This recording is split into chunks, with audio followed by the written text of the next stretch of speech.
Share बाजार की चाल को देखकर ऐसा लग रहा है कि एक के बाद एक करके टेंशन सब जो थी वो टेंशन बड़ी जल्दी खत्म हो गई। चाहे यूएस की टेंशन हो, भारत पाकिस्तान की टेंशन हो, बाकी सारी टेंशन धीरे धीरे खत्म हो गई या कम हो गई है, या फिर कहें कि मार्केट ने उसको अब फैक्टर इन कर लिया है। लेकिन बाजार जिस तरीके से चल रहा है ना, तो जब हम सोचते हैं कि अब बाजार ऊपर चढ़ना शुरू कर दिया, ऊपर ही जाएगा, तो अचानक से अगले दिन गिर जाता है। जब सोचते हैं पता नहीं कहाँ गिरेगा, तो अगले दिन बढ़ जाता है। ऐसा लगता है कि एक डायरेक्शन की तलाश में बाजार घूम रहा है और शायद किसी ट्रिगर का इंतजार कर रहा हो। तो वो ट्रिगर क्या हो सकता है? इसमें दो तीन डेवलपमेंट जो हुए हैं वो खास हैं। एक तो एफआई बीच बीच में एक दो बार अच्छी खासी बिकवाली कर गए। कई जगह प्रोमोटर ने अपने हिस्सेदारी शेयर बेच दिए।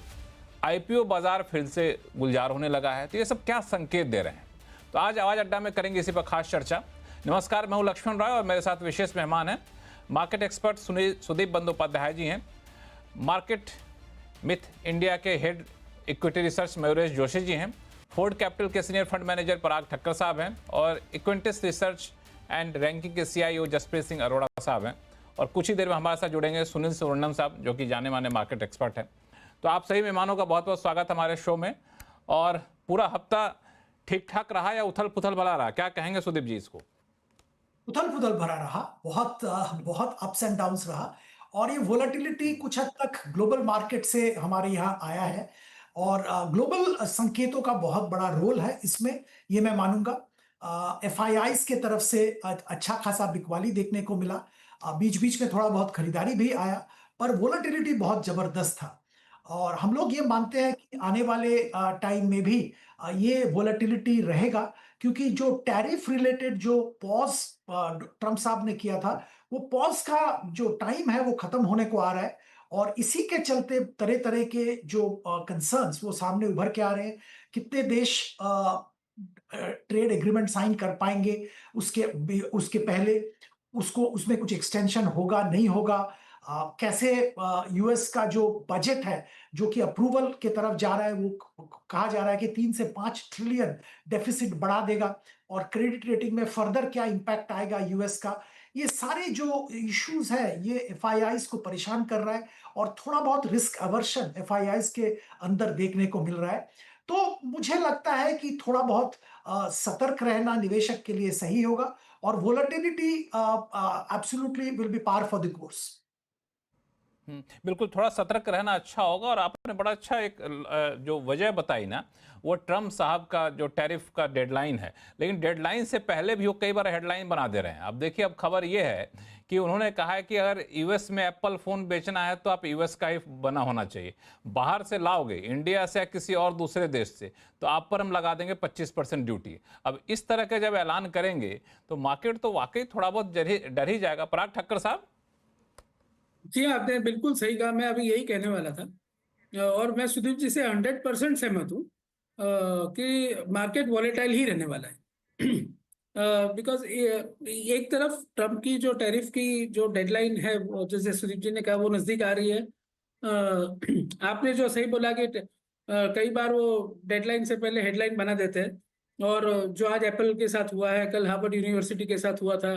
तो ये सब चलते ही रहने वाला है। और दूसरा एक मैटर ये है, सबसे इम्पोर्टेंट, जो फाइनेंशियल मार्केट को सबसे ज्यादा अफेक्ट कर सकता है, वो है बॉन्ड मार्केट।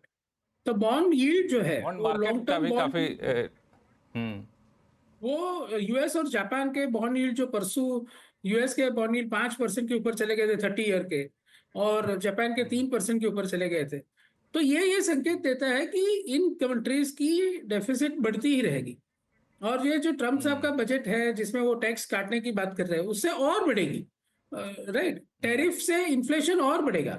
तो बेसिकली एक तरफ इन्फ्लेशन बढ़ रहा है, एक तरफ डेफिसिट बढ़ रही है। ये सब अच्छे संकेत नहीं है। तो इंडिया का मैक्रो बहुत सही है, क्रूड ऑयल नीचे है, करंट अकाउंट डेफिसिट कंट्रोल में है, टैक्स कलेक्शन 2,37,000 करोड़ हमने देखा है अप्रैल महीने में। आरबीआई का डिविडेंड आ सकता है 3 लाख करोड़ रुपया। तो इंडिया की जो मैक्रो है, बैलेंस शीट है, वो एकदम सही है।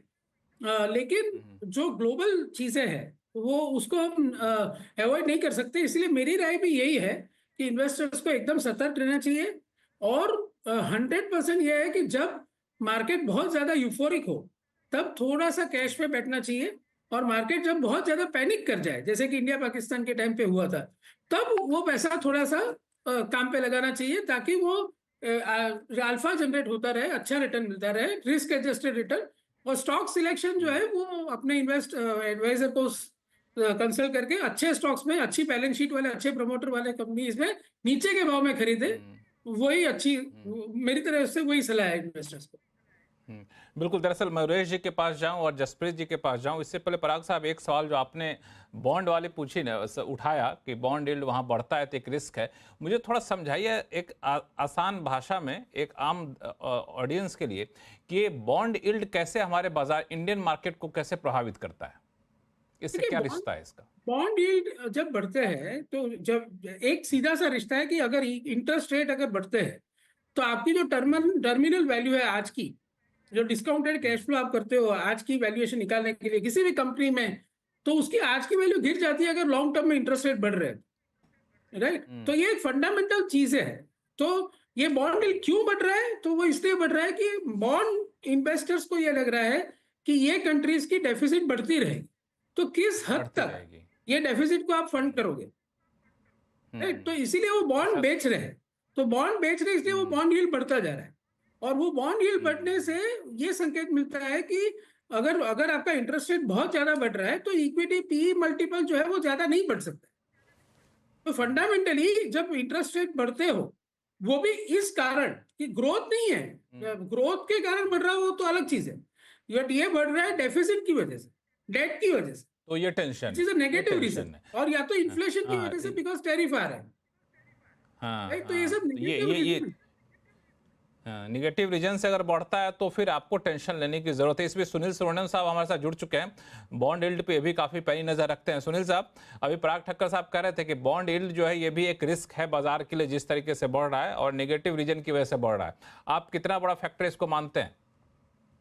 नहीं, देखिए मेरी थोड़ी अलग विचार है यहाँ पर, क्योंकि ये अमेरिकन मार्केट के बारे में जो कह रहे हैं ये बिल्कुल सही है, मगर भारत के मार्केट में ना बॉन्ड यील्ड बढ़ रही है ना कोई नहीं, अमेरिकन मार्केट की बात कर रहे थे। नहीं, पराग ठक्कर साहब अमेरिकन मार्केट की बात कर रहे थे।